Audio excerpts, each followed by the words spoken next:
1차전부터 뭐 말씀하시죠. 네, 1차전은 말씀하신 대로 이제 고딘과 해리스가 모두 빠졌고 네. 90대 70에 뭐 완승 거뒀습니다. 네, 여유 있게 이겼고 이현중이 대활약을 했고 유기상도 터졌고 이날 네. 뭐 여준석, 이정현은 어시스트 10개까지 대활약을 했고 카타르는 이제 원투펀치가 없었는데 네. 뭐 이제 사드와 이제 이 하지베고비치 이 선수가 이제 무서웠죠. 자 그리고 그냥 바로 2차전 넘어가겠습니다. 네. 네.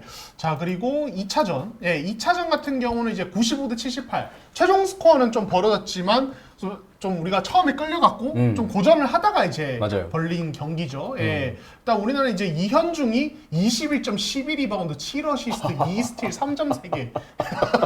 이거 약간 돈치치 스타일. 네, 대단하네요. 네. 네. 여준석 24점에 3점 3개, 이정현 14점 이렇게 기록을 했고요. 카타르는 고딘이 23점 무섭습니다. 네. 네. 그리고 은도의 세이드 12점 기록했고요. 네. 하마드 야신 무사가 11점 기록을 하면서 우리가 이제 이전 전승을 거뒀는데 이제 2차전에서는 이제 상황이 좀 달라지지 않았습니까? 그렇죠. 얘기 좀 자연스럽게 이어가 주시죠. 예, 아까 말씀드렸던 것처럼 1차전은 우리가 항상 잘하던 거, 지금 뭐 여준석, 이현중, 이정현 그리고 거기에 뭐 다른 선수들까지 해가지고 정말 잘한 유기상 선수도 있었죠.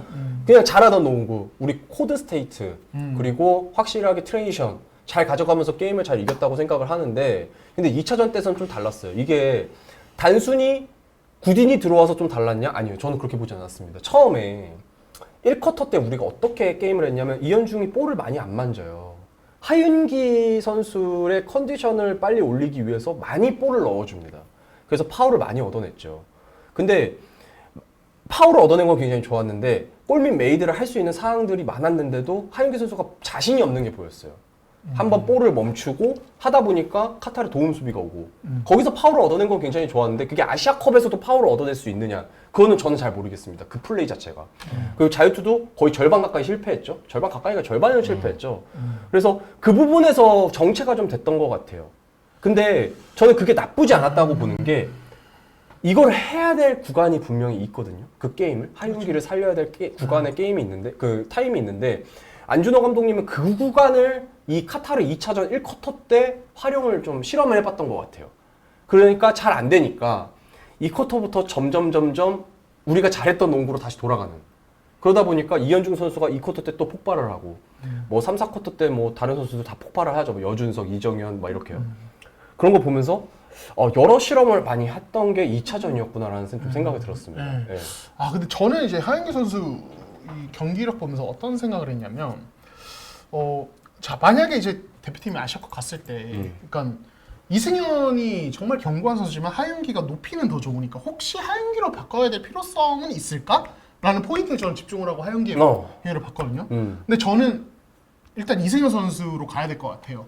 이게 뭐냐면, 그러니까 이 하윤기 선수의 이 높이, 운동 능력, 그리고 이 2대2 할 때 걸고 빠지는 이런 감각, 이런 거는 사실 천부적이에요. 대표팀 내 최고예요. 근데 이 선수의 가장 큰 약점, 이동혁 기자도 몇 번씩 언급을 했습니다만, 이 몸싸움적인 부분에서 이제 약점이 있어서 여러 가지로 공격에서 이제 약간 어려운 상황들을 만듭니다. 첫 번째, 그 대표팀의 세트 오펜스에서 하윤기가 볼을 잡고 다른 선수를 움직이면서 이렇게 뭔가 기회를 창출해내는 옵션들이 있는데, 그러니까 이게 이제 원래는 이승현이 하는 거, 이승현이 잡는 거죠. 근데 이승현은 상대가 이승현이 공을 잡고 있는데 이승현은 이제 볼의 시작점이니까 압박을 해도 이걸 버텨내요. 버티면서 볼을 킹을 잘하면서 그 빠져나가는 선수에게 패스까지 다 가요. 근데 하윤기는 이 두 번째 경기 봤을 때는 카타르가 이제 1차전에서 워낙 이 콜 기준이 센 걸 아니까 2차전부터 압박이나 이런 수비 강도가 되게 셌단 말이에요. 근데 압박하니까 거기에 밀려가지고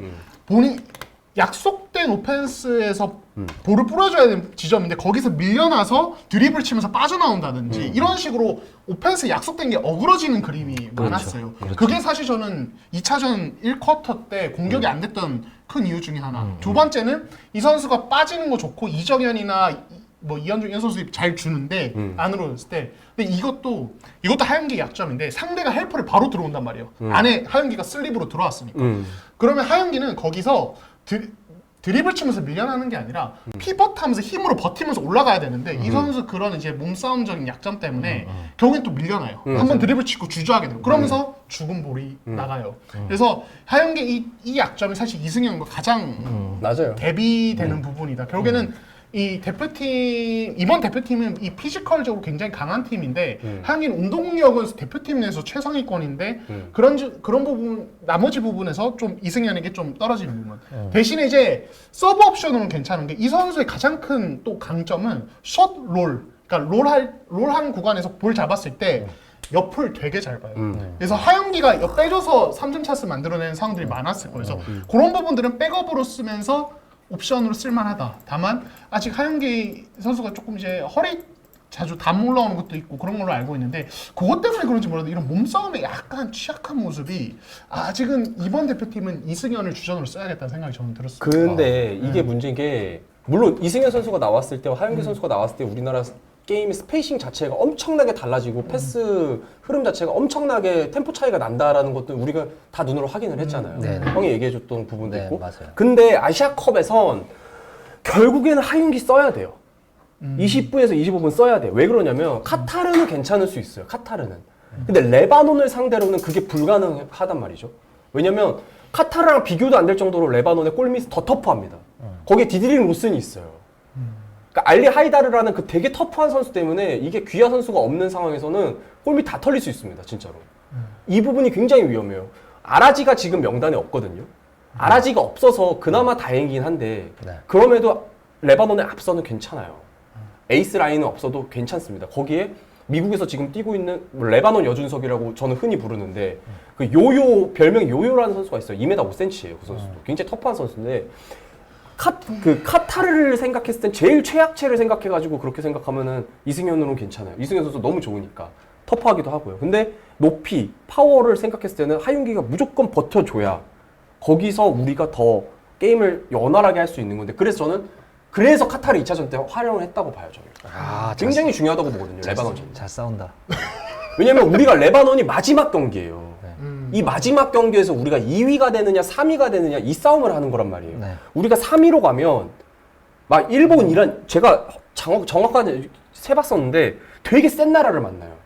근데 2위로 가면은 괌 뭐 이러는 나라들을 만난단 말이죠. 괌도 만만치 않습니다. 근데 그럼에도 일본 뭐 이란 이런 팀들보다는 괌 만나는 게 훨씬 낫잖아요. 그렇죠. 그러니까 그 레바논전이 굉장히 중요한데 그 게임 때는 사실 이승현 선수 옆에 하윤기 선수가 있어야 되고 하윤기 선수 옆에도 이승현 선수가 있어야 된다고 봐요. 그때는 장신 라인업으로 가야 됩니다. 우리나라가. 저는 제가 참전 좀 해볼까요? 저는 민중국 기자 말대로 하면 망한다고 생각합니다. 또 망한다. 제 주관적인 생각은 이동환 윈. 저는 이동환 윈이라고. 오케이. 인정. 다 생각이 다를 수 있어요. 인정. 오케이. 인정. 오케이. 하윤기 좋은 선수예요. 하윤기는 뭐 비난하려고 하는 의도가 있지 없다라는 건 아실 거고. 장단점이 이승현이나 하윤기나 이제 기량이 더 좋은 선수가 맞는 거고. 근데 지금 시점에서는 저는 하윤기 함정에 빠지면 안 된다고 생각해요. 하윤기 함정. 비슷한 거예요. 어떤 부분이냐면 지금 한국은 리바운드에 대해서 뭐 이렇게 안준호 감독이 얘기를 하시지만 제가 사실 그거의 이면에는 그냥 절실함이라고 생각을 하고 리바운드 약점은 어쩔 수 없는 부분이다. 지금 내추럴하게 보면. 근데 하윤기가 들어갔을 때 그럼 그 높이 때문에 리바운드의 어떤 보강이나 골 밑에서의 어떤 경쟁이 높아진다. 저는 절대 그렇게 생각하지 않아요. 오히려 더 힘들 수 있다.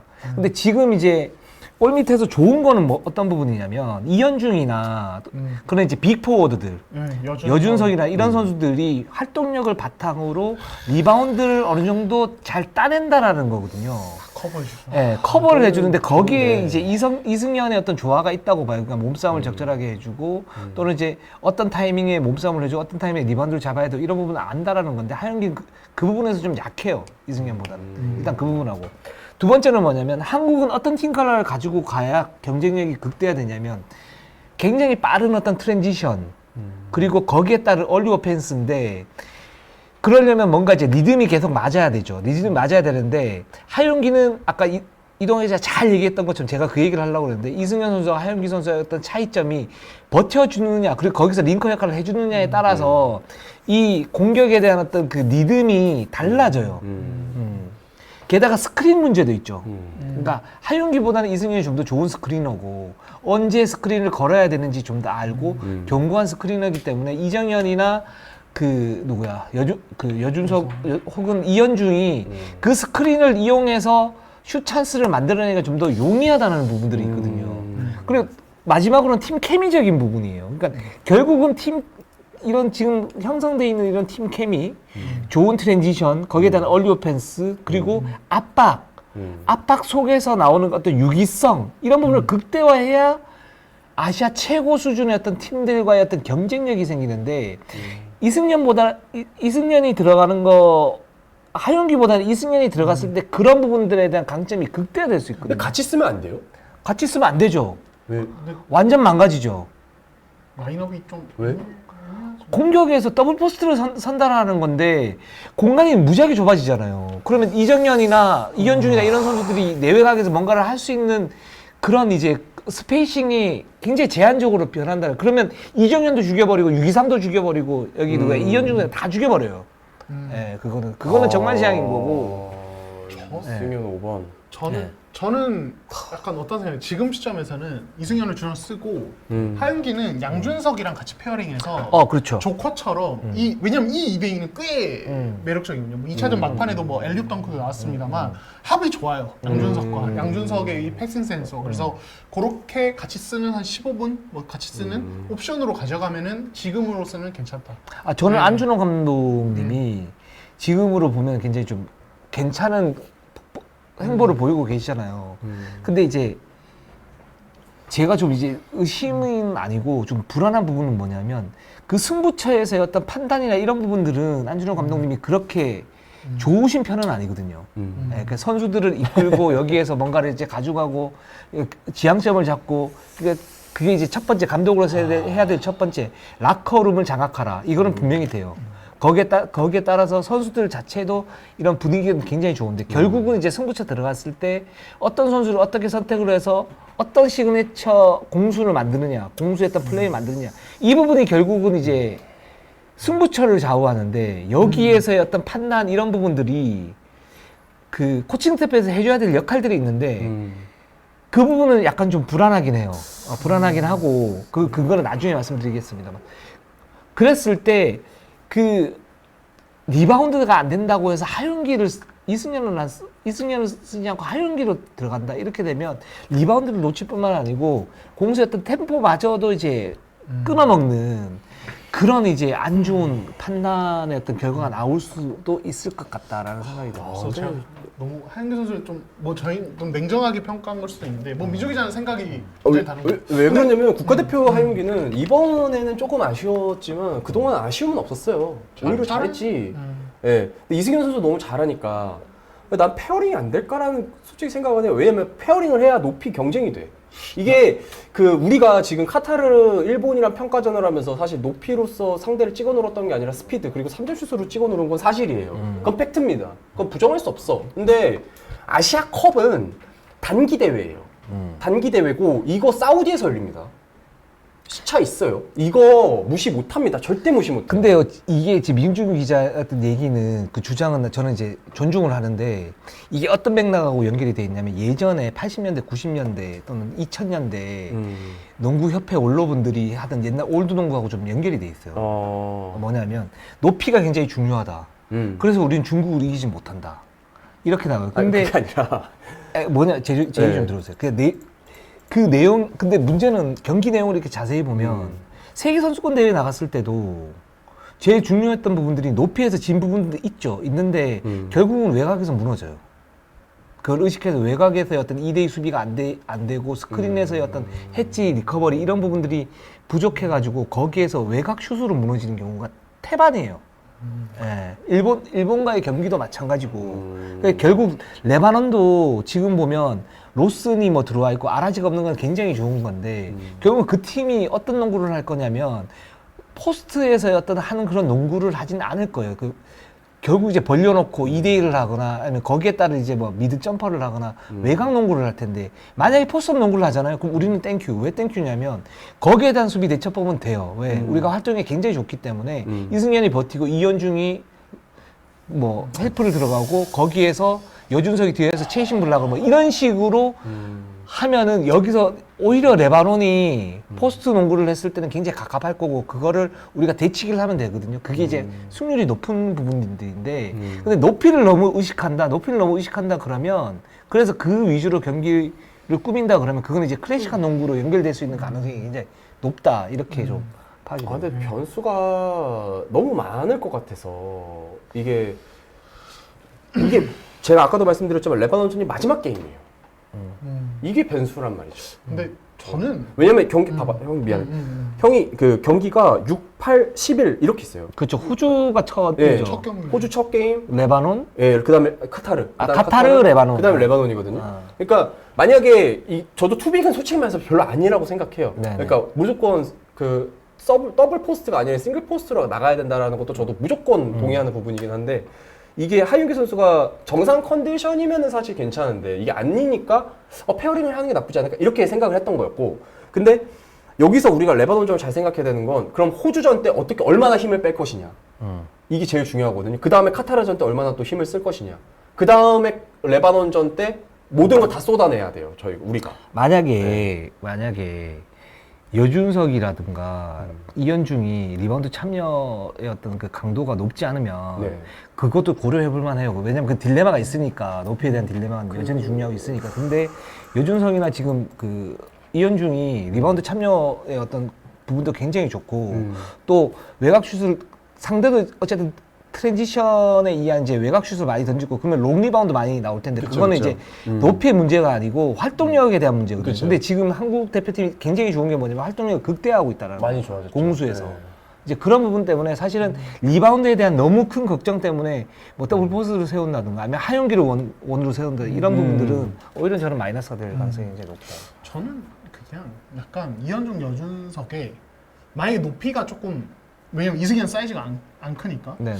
저는 차라리 김종규가 나올 수도 있을 것 같아요. 그러니까 하영기가 별로라는 게 아니라 네네. 그러니까 스페이싱적인 측면까지 고려하고 순수 높이를 생각하면 왜냐면 김종규의 장점 중에 하나가 이제 리바운드와 달리는 거라서 물론 이 선수 몸 상태를 봐야겠습니다. 이거는 사실 코칭 스태프가 판단할 부분이겠죠. 네, 그래서 일단 저는 그렇게 보였어요. 김종규가 조금 나을 수도 있겠다. 아마 근데 김종규 선수 출전 시간을 엄청나게 많이 가져가지는 않을 것 같다라고는 하더라고요. 왜냐면 지금 몸이 완전하지 않고 맞아요. 예전에 국종규 모드면은 무조건 40분 써야지 우리 국종규면은 근데 지금은 그 정도는 아니니까 몸 상태가 그러니까 그런 식으로 결론을 내지 말라니까요. 저는 이제 저도 찾는데 나도 근데 김종규 선수가 가져가는 그 전환 자체는 굉장히 좋을 것 같다고 봐요. 근데 그게 시간이 얼마나 될지는 모르겠고. 그래서 저는 그 만약에 이제 이게 싱글 포스트를 썼을 때 우리가 이승현 선수를 많이 썼을 때 가져오는 여러 장점이 있지만 장점이 엄청나게 많죠. 화력 극대화에. 네. 근데 되게 치명적인 단점 하나는 뭐냐면 여준석과 이현중의 출전 시간 제어가 쉽지 않을 것이다. 근데 이 선수들이 만약에 출전 시간 어느 정도 관리를 들어가면서 한다 그러면 괜찮거든요. 이 선수들이 근데 가볍게 뛰는 선수들이 아니잖아요. 지금 평가전 때 보더라도. 네. 여기에 경기 일정은 타이트하고 원정 사실 레바논이랑 아 근데 카타르한테는- 생각보다 그렇게 타이트하지 않더라고요. 왜? 하루 쉬고 하니까. 아 근데 그래도 네. 이게 예전에는 막 예. 하루에 한 번씩 게임이 있었는데 지금 그 정도는 아니니까. 근데 그 정도는 아니죠. 근데 네네. 그럼에도 이제 너무 수비도 너무 열심히 하고 하다 보니까 네. 하는 게 많다 보니까 시간도 많이 체력적으로 조금 딸릴 수도 있는 거고. 근데 여기에 안용준이 또 없잖아요. 이게 지금 보니까 이현중, 여준석의 체력 세이브까지 하면서 전환했을 때 안영준 선수를 굉장히 크게 봤던 것 같은데 안준호 감독님은. 그래서 안영준 선수가 지금 부상으로 빠져버리면서 그 공백도 분명히 좀 있거든요. 그러니까 제가 안 좋은 얘기만 하는 것 같은데 그게 지금 우리가 가지고 갈 리스크는 분명히 있다는 아니, 거예요. 그 부분에 대해서는 저는 존중해요. 완전히. 네. 완전 100% 동의를 해요. 근데 그 방법론에서 그럼 어떻게 가져와야 될까? 그래서 높이를 보강해야 된다. 이거에 대해서 저는 반대를 합니다. 높이 보강 안 된다. 예, 그러면서 이제 제가 조금 나간 게 뭐냐면 그게 예전에 이제 뭐 90년대, 2000년대 농구들이 하던 그 높이 얘기라. 저도 더블빅은 아니라고 좀 보는데. 예, 그렇죠. 아니 하윤기 선수가 그래서 컨디션이 좀 빨리 올라왔으면 좋겠어요. 예, 솔직히 더 말하면 더 컨디션이 올라와야죠. 올라왔으면 좋겠어. 네. 예. 지금은 컨디션이 좀 좋지는 않은 것 같아요. 그게 어떤 부분이냐면 저는 이제 하윤기 선수보다 이제 이승현이 지금 상태에서 더 낫다라고 보는 게 그 부분이 그러니까 이제 하윤기 가자미 역할을 누가 할 것인가 그러니까 가자미라 그래야 되나? 가자미 맞죠? 그죠. 변덕규 같은 슬램덩크 변덕규 음. 같은 역할을 누가 더 잘할 것인가라고 봤을 때는 이승현은 거기에서 제격이라는 거죠. 예를 들어서 최고죠. 그 선수가 예전에 하다디도 막은 적이 있잖아요. 그러니까 포스트에서 버티는 힘도 있는 거고. 근데 하영이는 그 정도는 아니에요. 그렇죠. 그 그쵸. 상태에서 이제 높이가 좀 더 높다라는 건데. 맞아요. 그렇기 때문에 이승현을 쓰면서 지금 한국이 가지고 가야 할 어떤 팀 컬러를 극대화시키는 게 가장 경쟁력이 높다라는 부분이고 또 근데 문제는 그거예요. 그러니까 로테이션 많이 돌려줘야 돼요. 실제로. 맞아요. 그건 진짜 실제로 맞아요. 해야 돼요. 네, 그러니까 맞아요. 이승현은 뭐 주구장창 쓰자라는 게 아니고 이승현은 25분 쓰면 뭐 하영기를 한 10분 쓰고 김종민도 한 10분 쓰거나 뭐 이런 식으로 이제 가자라는 그런 부분들이거든요. 네. 네. 맞습니다.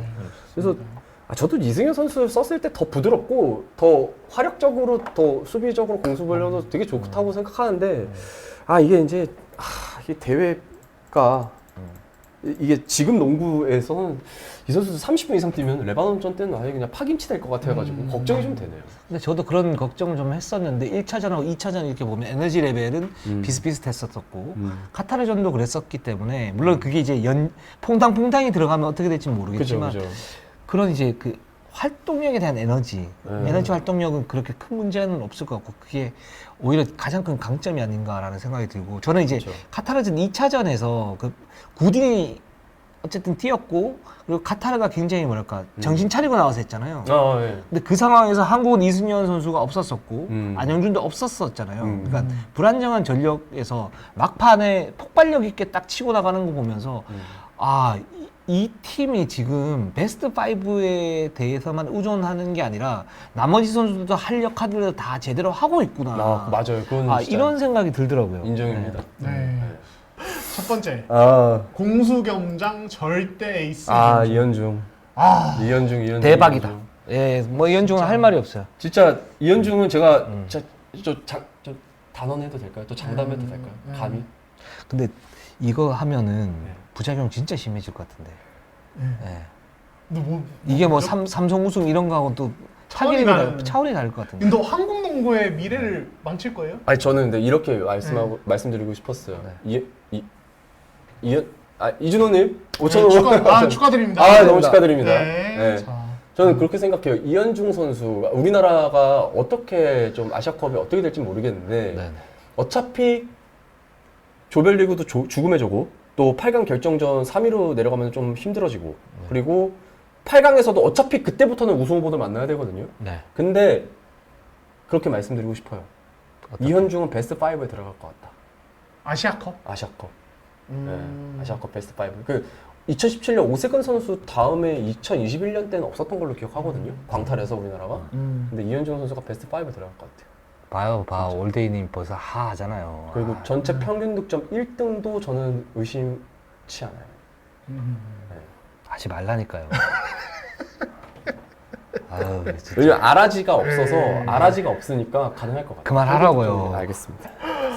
지금 저희가 이제 그 밑에 여러 가지 요소들을 적어놨죠. 뭐 오프볼 무브, 핸들러, 트랜지션 템포 푸시, 그다음에 수비에서 압박과 페인트 존 커버까지 5박자가 완벽하다 이렇게 적어놨는데 잠깐만 이게 중요한 게 아니라 지금 저주 한 번만 내려주세요. 저주요? 민조 기자에 대해서. 아니 민종우 기자가 이현중 선수에 대해서 그리고 이건 그때에 대해서. 아니 어떻게 해요. 이현중 우리 이현중 선수한테 어떻게 그래요? 절대 못해요 저는.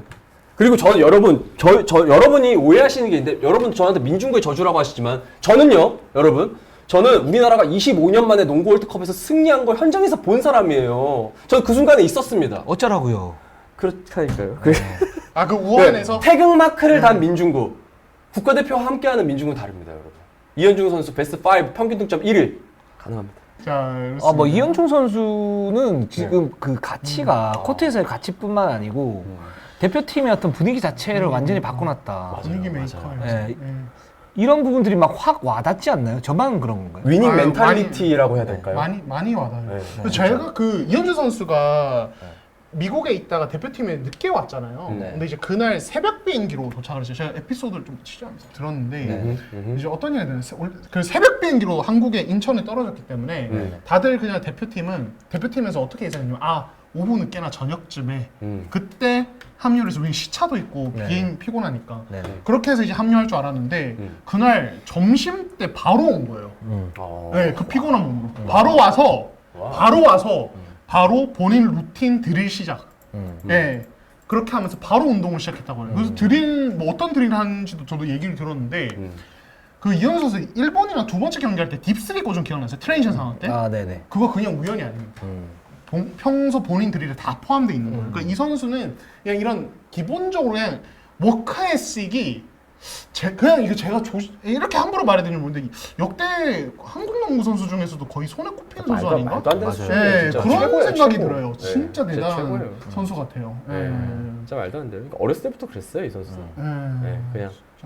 아 그래서 네. 그 어릴 때부터 국경 없는 농구 캠프 거쳐서 해외에서 계속 고생하고 끊임없이 경쟁하면서 계속 어떻게든 살아남으려고 발버둥 치고 높은 레벨에서 운동을 해온 선수는 이렇구나라는 걸 저는 좀 약간 느꼈어요. 솔직히 말해서 저는 조금 저랑 띠동갑이거든요. 이현주 선수 2001년생이니까 좀 존경스럽다. 진짜로 약간 뭐 너무 멋있어요. 너무 멋있어. 또래 예전에 10대 때 이현중 선수 친구들이 이제 PC방을 좀 가잖아요. 아무리 운동선수라고 하더라도 이제 게임도 해야 될 나이니까.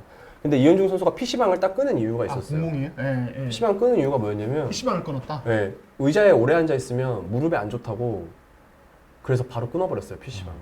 그러니까 그게 이제 딱 하나의 에피소드고 그냥 여러 가지가 있는데요. 그 정도예요. 너는 일어나 있으면 무릎 아프다고 앉아 있. 최윤님께서 카타르 시작 전 라커룸에서 책 읽고 있던데 멘탈이 진짜 완전 새로운 캐릭터. 와, 그런 거 멋지다. 같아요. 네. 네, 진짜 멋지네요. 커럼에서 덥어. 네, 그러니까 저는 그래서 이런 이현중 같은 선수가 에이스이자 리더인 이 대표팀의 분위기가 얼마나 좋을지 사실 상상이 안 가고. 근데 코트에서 이미 충분히 느껴져요.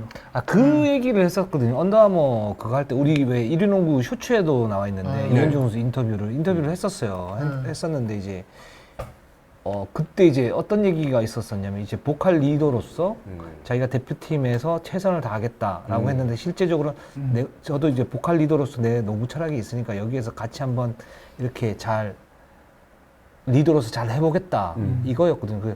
저걸 어떻게 바꿀 생각이지? 많이 하면서 좀 지켜봐야겠다라는 생각이 들었는데 확실히 바뀌었죠. 그러니까 이런 거 보면서 이제 완전히 정말 그 위닝 멘탈리티 이거 완전히 확실히 심어줬고 그리고 원팀이라는 어떤 그런 부분들이 우리가 뭐 강조하지 않아도 그런 부분들이 딱 보이잖아요. 맞아요. 네.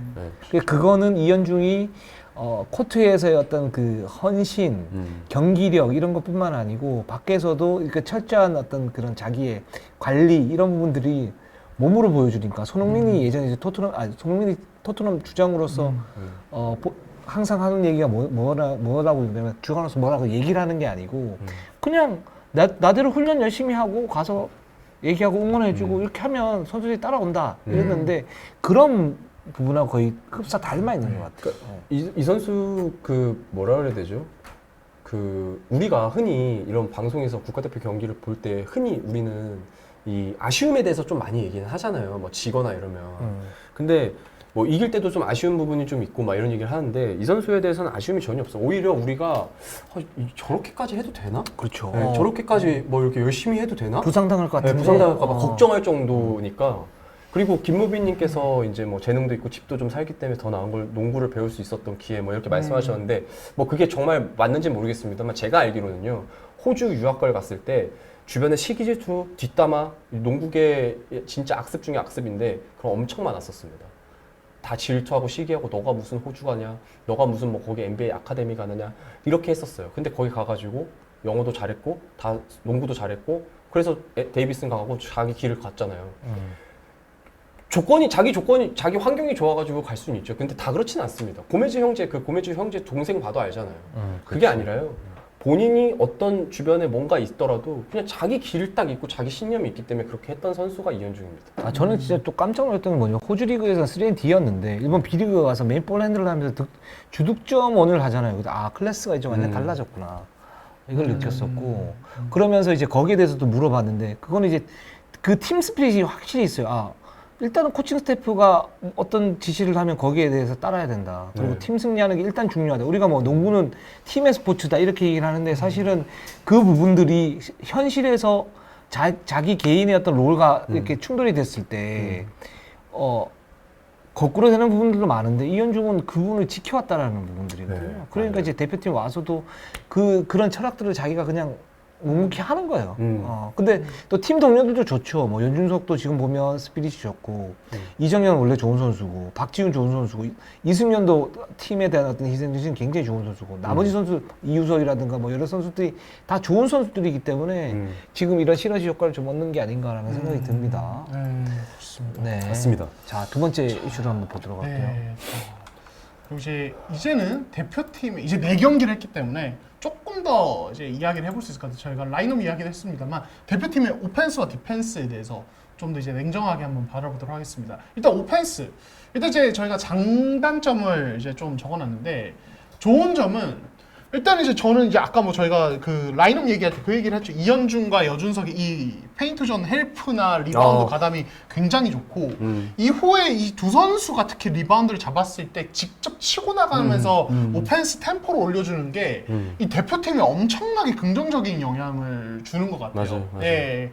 그래서 그런 부분에서 이제 공격 템포도 올라가고 얼리 오펜스가 잘 이루어지고 여기에 이정현이 직접 몰고 왔을 때 매우 높은 위치에서 받아서 시작하는 2대2 여기서 이정현이 다 찢어버리거나 퀵샷이 나오죠. 예, 이런 것들이 진짜 약간 신바람 농구다. 근데 이제 좀 불안한 점은 그러니까 이거는 이제 일본전 끝나고도 저희가 조금 언급을 했습니다만 이 공격이 원하는 대로 안 됐을 때 이 되게 공격이 갑자기 정체되는 상황들이 나옵니다. 그래서 근데 지금까지는 그래도 심각한 문제라고까지 안 없었어요. 여겨지는 것은 지금까지는. 그럴 때마다 이정현이 그냥 딥스를 꽂아버린다는 그렇죠. 거지. 이현중이 그냥 해결해버린다는 거지. 여준석이 어떻게든 해결합니다. 이 세 명. 근데 이게 어떻게 보면은 에이스 3명 있는 농구의 장점이긴 하죠. 그쵸. 개인 능력으로 이게 된다는 게. 근데 이게 좀 약간 이제 만약에 부정적으로 본다면 이런 상황들이 너무 많아지고 거기서 만약에 해결이 안 돼가지고 흐름이 무너지면은 되게 공격이 답답할 수 있다는 거죠. 그러니까 그런 이제 불안 요소는 저희가 좀 언급을 해야 될 것 같아요. 예. 자, 저희가 좀 유튜브가 끊기나요? 끊긴다고. 네. 네. 아, 이제 안 끊길 것 같은데요. 네, 이제- 네, 그죠? 네. 끊기시나요? 지금도 계속 그런 거예요? 아, 지금 괜찮다고요? 아, 지금 괜찮아요. 아, 오케이. 예. 알겠습니다. 혼자 말한 분 그냥 좋은 얘기 했어요. 좋은 아, 얘기. 나름 네. 논리적으로 말했는데. 예. 그냥 자막 그대로입니다. 예. 그 지금 보면 구신 부분들이 얼리 오펜스나 네. 이정현 선수의 드래그 피켓롤 같은 경우에는 상대 팀이 대비를 한다고 해도 맞기 굉장히 힘든 공격이에요. 근데 저거는 살려야 돼요. 저 부분을. 저 부분을 극대화로 살려야 되고. 그게 근데 5대 오펜스의 정체 구간 발생하는 첫 번째 문제는 저는 기아 선수가 없는 거. 아, 그래서 객관적 전력 자체가 맞아요. 좋지 않다라는 부분이고. 변수가 많죠. 근데 그거를 근데 뚫으려면 상대도 놀고 있는 건 아니기 때문에 결국은 이현중의 1대1, 이정현의 1대1 또는 스크린을 치는데 스위치 디펜스를 하면 거기서 또 공간이 많이 안 나오니까 어쨌든 그 선수들이 뭔가를 만들어야 되는데 이건 어쩔 수 없는 부분이라고 생각을 해요. 그렇죠. 어쩔 수 없는 부분들. 그래서 이 구신 부분을 극대화시키고 배드인 부분을 최소화시키는 게 중요하다. 굉장히 좀 원론적인 얘기이긴 하지만 맞아요. 그렇게 팀 플랜을 가지고 가야 된다라는 생각이 듭니다. 이게 지금 우리나라가 슈팅 팀이라고 단정 짓기는 어렵지만 이게 일본 같은 경우도 남자 여자 통틀어서 슈팅을 주로 즐기는 팀이잖아요. 슈팅 팀이잖아요. 호바스 네, 체제에서. 네, 네. 그런 팀들의 약점이 뭐냐면 강팀을 만났을 때 진짜 잘해. 슈팅이 터지면요. 막 프랑스랑도 접전하고 막 이러잖아요. 근데 약팀 만났을 때 학살을 못하는 경우들이 종종 있어요. 네, 그런 경우들이 이제 슈팅이 안 들어가거나 게임 자체가 안 풀렸을 때 확실한 A 플랜이 없다라는 거죠. 그 다음에 확실한 B 플랜이 없다라는 건데 우리는 지금 단순히 슈팅 팀이라고 할 수가 없는 게 이현중의 돌파, 그리고 여준석의 돌파, 이정현의 돌파, 유기상이라는 또 상대가 체크 못할 수 있는 슈터의 존재, 그리고 이승현이 가지고 있는 점퍼, 이런 여러 부분들이 좀 있거든요. 이런 부분들을 이 부분들이 상대한테는 변수가 될 수 있어서 이걸 잘 가져가야 될 것 같아요. 우리가 그러니까 슈팅이 강력하다라는 거는 다른 나라도 이제 우리가 평가전을 4번이나 치렀기 때문에 그거에 대해서는 분석을 할 거란 말이죠. 그동안 평가전은 그렇게 많지 않았기 때문에 분석 자체를 안 했을 테니까. 근데 여기서 우리가 더 가져가야 될 변수들은 결국에는 안으로 또 들어가가지고 리머텍을 하거나 2점 싸움도 할 수 있어야 된다라는 이 부분들이 우리가 일본과 다른 슈팅팀이 아니라는 걸 좀 증명해야 될 부분인 거는 맞는 것 같아요. 아시아컵에서. 네. 시즈미님이 이현중 여준석 작전 가지고 낼 수 있는 최선의 퍼포먼스 아닌가요 하시는데 전 동의합니다. 100%. 예, 지금 최고죠. 그리고 우병규님께서 지금 3점 성공 개수랑 포지션 많이 가는 게 중요한데라고 하는데 저 부분도 맞는 것 같아요. 그러니까 어떻게 가지고 가느냐가 문제인데 네. 그걸 잘 가지고 가고 있다. 그 예전에 이제 그 허재 감독 있었을 때도 코든 스테이트라고 그랬잖아요. 근데 그때가 3점이 좀 허상이었던 게 어떤 부분이냐면 윙 자원이 너무 약해가지고 거기에서 미들에서 미스매치 허용하면 이란이나 뭐 중국의 이런 팀들에게 이게 털릴 수 있다. 맞아요. 근데 그런 외곽 슛 가지고 이제 되겠느냐 이렇게 봤던 거고. 맞아.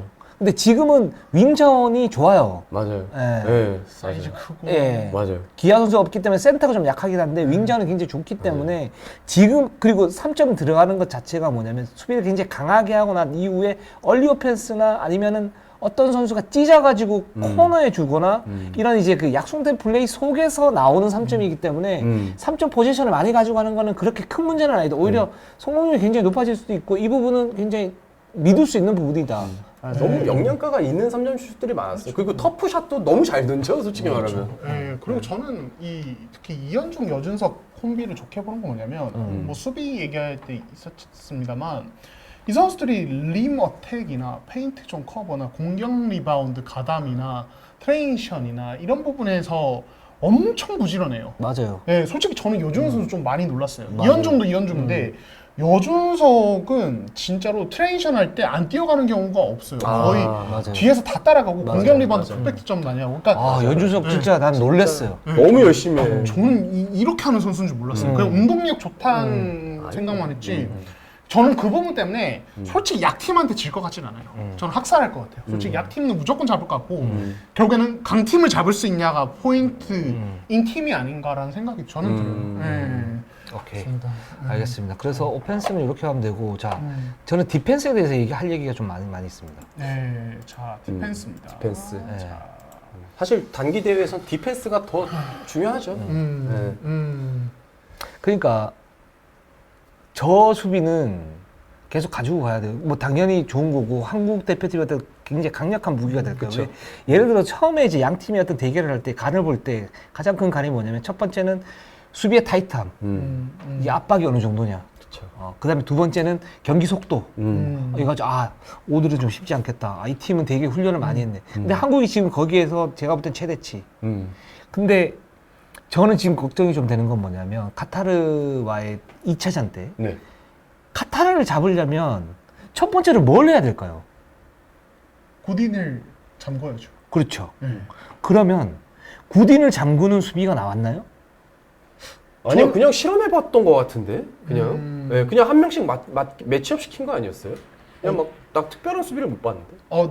저는 좀 나왔다고. 어떤 네, 뭐가 나왔는데? 전 전반에. 예. 매치업의 문제가 아니에요. 매치업은 이제 한 번 바꿨죠. 뭐 털린 다음에 이현중으로. 전반과 후반에 대표팀이 구딘에 대한 수비 자체가 아예 달랐어요. 되게 단순한 거예요. 2대2 스크린어 수비수의 위치가 달랐어요.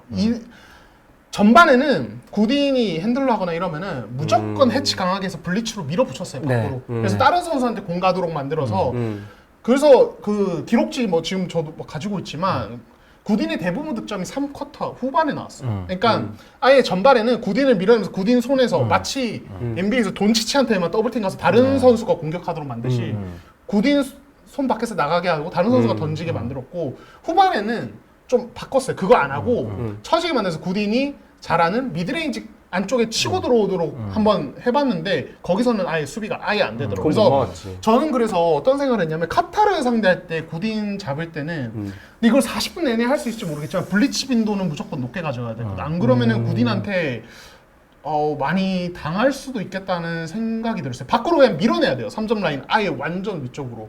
저는 근데 거기에서 전 동의하는데 그 부분은 굉장히 좀 필요한데 근데 구딘의 어떤 지금 클래스나 이런 부분 봤을 때 그게 통할까라는 생각이 드는 거예요. 지금은 구딘이 들어온 지 한 합류한 지 이틀이나 3일 정도밖에 안 됐어. 손발이 안 맞는 상태거든요. 그렇죠. 근데 그 선수가 패스 능력이 있단 말이죠. 잘 보더라고요. 그죠. 그러니까 이제 블리츠를 서는 건 좋아요. 근데 기습적으로. 근데 한두 번 써야지. 그거를 계속 쓴다? 그러면 제가 볼 때 구딘의 어떤 클래스로 볼 때는 그걸 벗겨내면서 다른데 오픈 찬스를 내줄 확률이 많아지고 그렇게 되면 한국 수비는 무너질 수 있다. 그렇게 당했잖아요, 전반에. 그렇죠. 근데 그러면 뭘 해야 되냐면 제가 볼 때는 이게 지금 실험을 해봐야 되는데 이 실험을 안 해가지고 저는 지금 좀 헷갈리는데 맞아요. 구디 오른쪽 돌파 비중이 엄청 높아요. 왼쪽 돌파로 가면 왼쪽으로 가면 슛이 올라가는 비중이 떨어지고 굳이 스핀볼에서 오른쪽으로 와서 거기서 슛을 던져요. 근데 우리가 잘하는 수비 있잖아요. 그거 오른쪽은 막고 왼쪽은 열어주고 아이스 디펜스 비슷하게. 근데 그러면 거기에서 아이스 디펜스를 만약에 한다. 아니면 거기 그 비슷한 걸 많이 한다. 그러면 거기다 위치 조정이 좀 돼줘야 되거든요. 세밀하게. 그리고 이쪽 부분도 좀 당겨져 와야 되는 거고. 근데 그런 수비를 안 해요. 실험을 분명히 해볼 만한데 진짜 말한 것처럼 구딘이 굉장히 중요하고 이 선수를 막는 게 중요하고 그럼 이 선수를 어떻게 효율적으로 맡을 것인가. 분명히 카타르는 셋업에서 이 선수를 중심으로 굉장히 효율적인 공격을 할 텐데 오른쪽으로 가는 빈도가 굉장히 높은데 왼쪽으로 가는 빈도가 굉장히 높은데 그래서 왼쪽으로 몰면서 뭔가를 해주는 그런 이제 부분들이 있어야 되는데 거기에 대한 실험을 안 했어요. 그래서 저는 그 부분이 좀 아쉽더라고요. 그러니까 수비에 대한 어떤 세팅, 거기에 대한 디테일한 어떤 부분들이 준비가 좀 덜 돼 있구나. 그리고 실제적으로 활동량이 굉장히 높기 때문에 45도 지점에서 더블팀을 하는 경우가 많죠. 근데 나머지 선수들의 위치가 정렬이 안 돼 있어요. 근데 그걸 이제 활동력으로 선수들이 메우긴 하는데 그래서 어이없이 골밑이나 아니면은 코너나 이쪽에 오픈 찬스가 나는 경우가 많아요. 놓치는 경우가 생겨요. 그래서 그 수비 조직력은 다듬어야 된다. 이거 다듬지 않으면 아시아컵에서는 이거 재앙이 될 수 있다. 수준 높은 팀들한테는 라는 생각이 좀 듭니다. 구딘 디펜스는 완전히 보완해야 돼요. 이거 전반에 저는 구딘한테 주는 점수가 적었다고 해서 잘 막은 게 아니고 방법 자체가 저는 완전 틀렸다고 보는 게 제일 무서운 게 그 선수로 인해서 파생돼서 다른 선수들 리듬 살아나는 게 제일 무서운 거거든요. 그 다음에 후반에 때려부시고 이게 나는 카타르전 때 구딘 제어가 전혀 안 됐다라고 생각하는 부분이에요. 왜냐면 그 흐름대로 그대로 갔으니까. 그래서 우리가 구딘한테 이 컨디션 안 좋은 구딘한테 지금 23점 줬잖아요. 3어시스트도 카타르 선수들 리듬이 못 살아나서 놓친 게 너무 많았지 오픈 찬스 많았었어요. 그러니까 우리는 카타르전 때 구딘한테 초점이 맞춰져 있는 건 사실입니다. 근데 불행 중 다행히 레바논에 아라지가 없어서 아라지한테 이런 수비했다가 우리 레바논한테 작살납니다 진짜로. 네, 레바논은 아라지 중심의 팀인데 지금 아라지가 없어서 로슨 중심으로 아마 갈 것 같긴 한데 이 명단에도 이름이 올렸거든요. 그렇죠. 아라지한테 만약에 한국 대표팀이 그런 수비를 한다 그러면 못 막아요. 아라지가 분명히 네. 나 이거 알았지 그러면서 네. 했어. 아라지는 알았지 그리고 득점하고 할 거예요. 예, 유럽 팀들도 아라지는 못 막아서 다른 선수들을 막아가지고 레바논 잡는 그런 방법을 선택했기 때문에 우리가 BCL만 봐도 알잖아요. LG 깜짝 놀랐대요. 어떻게 다 막았는데 다 들어간다고. 그렇죠. 근데 아라지가 그런 선수예요. 그래서 하여튼 뭐 미안합니다.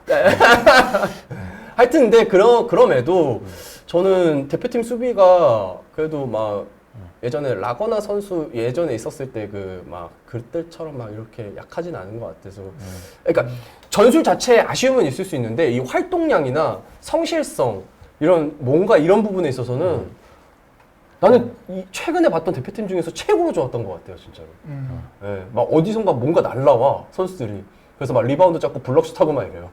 너무 좋은 것 같아요. 예. 기대가 됩니다. 그래도. 네. 자, 지금 이제 이 미안합니다. 아라치에 대한 논란이 굉장히 미안합니다. 네. 오병기님께서 아까 그런 얘기를 하셨어요. 이게 그 좀 감추려고 하는 거 아니냐. 그러면 정말 다행인 거고. 그렇죠. 그 가능성을 볼 수 있는데 이 지금 이제 그래서 이슈 4랑 연관이 되는 카타르전. 예, 왜냐면 이게 우리가 무조건 잡고 가야 되는 아, 그죠. 거니까. 네. 무조건 이게 어느 잡아야죠. 정도로 의미 부여를 해야 되느냐. 아, 그냥 자신감 정도만 가졌으면 좋겠어요. 그리고 대표팀의 어떤 숨겨진 힘을 좀 봤다. 그 분명히 카타르도 보면서 아, 이거 한국이 굉장히 웰 트레인드, 그러니까 잘 훈련돼 있고 이 팀 진짜 좀 쉽지는 않겠다. 그쵸. 라는 고민을 그래서 아, 너무 많이 보여주는 거 아닌가 이런 생각도 좀 들었었고 왜 카타르와 평가전을 갔지? 차라리 다른 팀하고 평가전을 가졌으면 그 카타르와 비슷한 그런 팀들하고 평가전을 가졌으면 훨씬 더 좋았을 때. 왜냐면 카타르는 지금 이제 조직력을 맞춰야 되는 팀이고 우리는 지금 잘 조직돼가지고 거기서 딱 나가는 팀인데 그러면 이 조직을 하는 팀이 그 팀을 한번 만나보고 다음에 싸우는 거하고 안 만나고 탁 마주치는 거하고 완전 다르단 말이에요. 그죠. 예. 왜냐면 카타르도 우리랑 똑같은 생각이에요. 이 나라도. 이 나라도 우리가 1승 상대일 거야 아마. 그렇죠. 네. 무조건 그럴 거예요. 지금 상황에서. 그래가지고 그래요. 예.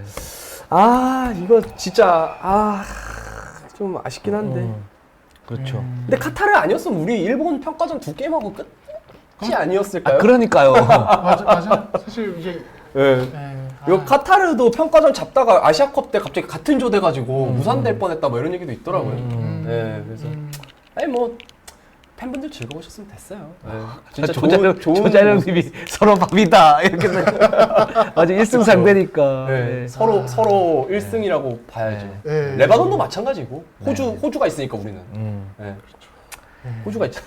그렇습니다. 깡패가 있어가지고 조에 아니 여자분들이 근데 호주는 왜 자꾸 끼는 거예요? 아시아에? 그러니까 아니 무슨 깡패가 하나 있어요. 깡패가 하나 딱 지키고 있어. 우리 3승 할 거야 이러면서.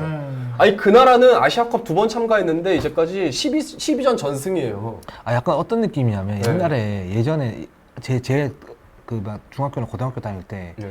한 2년 꿇은 복학생 형들이 있어요. 와가지고 막 뭐 우유도 달라고 그러고 혼자 깡패 아 그런 느낌이야 진짜. 네. 예. 아니 진짜 무슨 뭐 이길 엄두를 못 낸다니까요. 호주는. 아니 얘네가 뭐 NBA 리그가 안 나온다고 약한 것도 아니고 호주 리그에서 조금만 힘써도 예선에서 했던 게 호주 리그에서 조금 센 애들 나온 거잖아요. 그러니까 완전 센 애들 말고 우리 좀 세.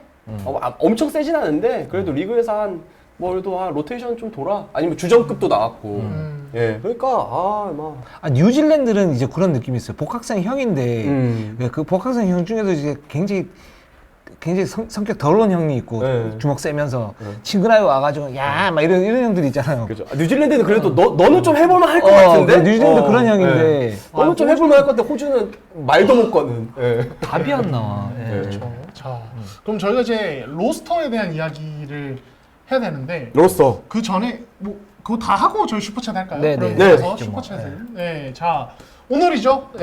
전력강화위원회 통해서 최종 10인 로스터가 확정이 됐습니다. 네, 이렇게 쭉 있고 이제 3명의 선수가 탈락했죠. 맞아요. 안영준 그리고 한희원, 이원석 이렇게 3명이 탈락을 하면서 아시아컵에 나설 12인이 확정이 됐습니다. 네. 일단 그 안준호 감독님은 이유석, 유기상 선수를 가드로 안 보고 포워드로 보신 것 같아요. 얘기를 들어보니까 가드넷, 포워드넷, 센터넷 이렇게 말씀을 하시더라고요. 그래서 뭐 센터 포워드는 사실 뭐 이렇게 구분을 잘 안 지으신 것 같고 가드 포워드도 마찬가지긴 한데 근데 뭐 가드가 좀 많긴 네, 하네. 가드가 좀 많긴 하죠. 가드가 좀 많긴 하네. 원래 안영준이 있었어야 돼요. 안영준 선수가 있었어야 되는데. 그렇죠. 안영준이 있었어야죠. 네. 딱 맞는데. 그렇죠. 밸런스가 제일 좋으려면 안영준 선수가 있었어야 되는데 참 아쉽네요. 그러니까요. 박지훈 선수가 이제 뭐 예를 들어 이제 뭐 얘기가 나왔었으니까 뭐 후보 중에 한 명이었다 생각하면 안영준이 원래 이제 그 자리 대신 들어가면은 왜 그러면 딱 락다운 그죠. 디펜더의 네, 진짜 맞아요. 백업까지 다 해결되는 박지훈 선수 참 잘해주지만 안영준 선수가 좀 일본 평가전 때 조금 애매하긴 했지만 뭐 우리 그 지난주에도 막 얘기를 했는데 그걸 떠나서 몸이 올라오지 않았었대요. 그리고 대표팀에도 되게 늦게 합류를 했었고 그래서 시간이 좀 지나면 안영준이라는 선수는 공수 밸런스가 좋은 선수이기 때문에 도움이 엄청나게 크게 될 선수인데 이게 지금 그래서 또 어렵습니다. 아닙니다. 저 문정현 선수도 있고 문정현 이유석도 선수. 뭐 괜찮고 이유석. 뭐 이현중, 여준석 선수가 또 사실상 윙 역할을 하니까. 그렇죠. 네, 근데 괜찮습니다. 출전 시간 관리가 괜찮습니다.